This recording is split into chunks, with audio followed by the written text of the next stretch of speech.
अब ईरान ने कसम खा ली है कि हम इजराइल को पूरी तरीके से खत्म करके रहेंगे, और ये कसम इसलिए खाई है क्योंकि आपको पता है हमास चीफ का असैसिनेशन हो गया है, और वो भी ईरान के अंदर। तो अब आपको देखना है कि अगर ईरान और इजराइल एक दोनों वॉर होती है दोनों की, तो किसकी सेना ज्यादा ताकतवर है। तो मैं आपको कंपैरिजन करके बता देती हूं। यहां पर मैंने ईरान के आंकड़े लिख रखे हैं, यहां पर इजराइल के। तो देखिए, अगर मैं मिलिट्री की बात करती हूं तो ईरान की मिलिट्री दुनिया में 14th नंबर पर आती है, यानी 14वें स्थान पर आती है, जबकि इजराइल बहुत कम यानी 17वें नंबर पर आती है। तो इस सेंस में ईरान ज्यादा ताकतवर है। आबादी ईरान की 8.75 करोड़ है, और अगर इजराइल की देखेंगे तो 90 लाख लगभग है। फिर देखिए ईरान में फिट लोगों की संख्या कितनी है, 4.11 करोड़, और यहां पर है 31 लाख। इधर देख लीजिए कुल सैनिक इसके पास यानी ईरान के पास है 11.80 लाख, यानी तकरीबन 11 लाख, और यहां पर है कुल सैनिक 6 लाख।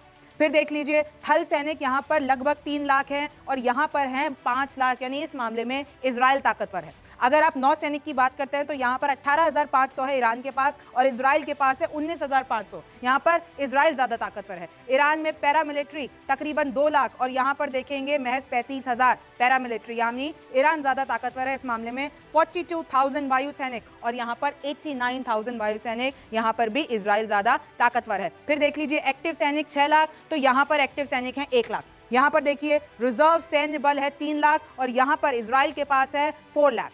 आगे बढ़िए, मैं आपको बता देती हूं कि ईरान की कसम से क्यों हिल गई है दुनिया। अभी तक आपको स्टोरी पता होगी, शॉर्ट में आपको समझा देती हूं कि इजराइल ने दावा किया जा रहा है कि इजराइल ने एक ही दिन में हमास और हिजबुल्लाह के 2 लीडर को मार दिया है, यानी हमास और हिजबुल्लाह के 2 लीडर मारे गए हैं। ईरान के तेहरान में हमास नेता इस्माइल हानिये की हत्या कर दी गई एयर स्ट्राइक करवा के। जब वो राष्ट्रपति की शपथ के लिए वहां पर पहुंचे थे तो वहां पर उनकी हत्या कर दी जाती है। पूरी दुनिया में बवाल हो जाता है। और तो और हिजबुल्लाह जो कि एक संगठन है ईरान की तरफ, तो हिजबुल्लाह का शीर्ष सैन्य कमांडर फऊद शुक्र की भी हत्या कर देता है इजराइल। तो देखिए एक ही दिन में 2 बड़े कमांडर्स। ईरान के सर्वोच्च नेता आयतुल्लाह अली खamenei की चेतावनी है कि अब हमला जो है हम करेंगे, अब जो रिवेंज है हम लेंगे, और इजराइल को हम खत्म कर देंगे। वो मैं आपको आगे ट्वीट भी बता दूंगी। ये देखिए, following this bitter tragic event which has taken place within the borders of the Islamic republic, it is our duty to take revenge. ये खamenei का पोस्ट मैं बता रही हूँ आपको। तो अब सवाल तो यही उठेगा कि अगर ईरान और इजराइल जिनकी मिलिट्री इतनी ताकतवर है, और अगर वो एक दूसरे से अब सामने युद्ध में आ जाते हैं, तो ये कहीं अगला विश्व युद्ध तो नहीं होने जा रहा है। ईरान कर चुका है इजराइल का आयरन डोम फेल।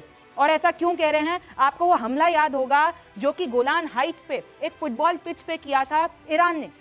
इजराइल का जो आयरन डोम है, यानी इजराइल को जो पूरी तरीके से एक आयरन डोम ने सुरक्षा दे रखी है, उसको फेल कर दिया ईरान ने, और वहां पर 12 बच्चे मारे गए। उसके बाद से इजराइल को रिवेंज लेना था, और उसका कहीं ना कहीं रिवेंज यही है कि हमास के चीफ की उन्होंने हत्या करवा दी। और ये हमास का चीफ वो जो 7 अक्टूबर को हुआ था, आप सबको याद होगा कि कैसे ये पूरा मामला शुरू हुआ था। 7 अक्टूबर को कैसे वहां पर जाके लोगों को मार दिया था। तो उसका कहीं ना कहीं इजराइल ने बदला ले लिया है। और अब सवाल यही है कि क्या ये अगले विश्व युद्ध की तैयारी है? अब इस पे आगे क्या होगा? देखिए, खून खराबा बहुत होने वाला है, लेकिन आगे क्या होगा हम आपको बताएंगे। तब तक के लिए आप न्यूज़ 24 देखते रहिए। मैं हूं रिमझिम जेठानी, फिर मुलाकात होगी। नमस्कार, मैं हूं मानक गुप्ता। अगर आपको हमारा ये वीडियो पसंद आया हो तो इसे लाइक और शेयर जरूर करें, और हाँ, हमें सब्सक्राइब और फॉलो करना ना भूलें, ताकि आप देश और दुनिया की कोई खबर मिस ना करें। तो जुड़े रहिए हमारे साथ और देखते रहिए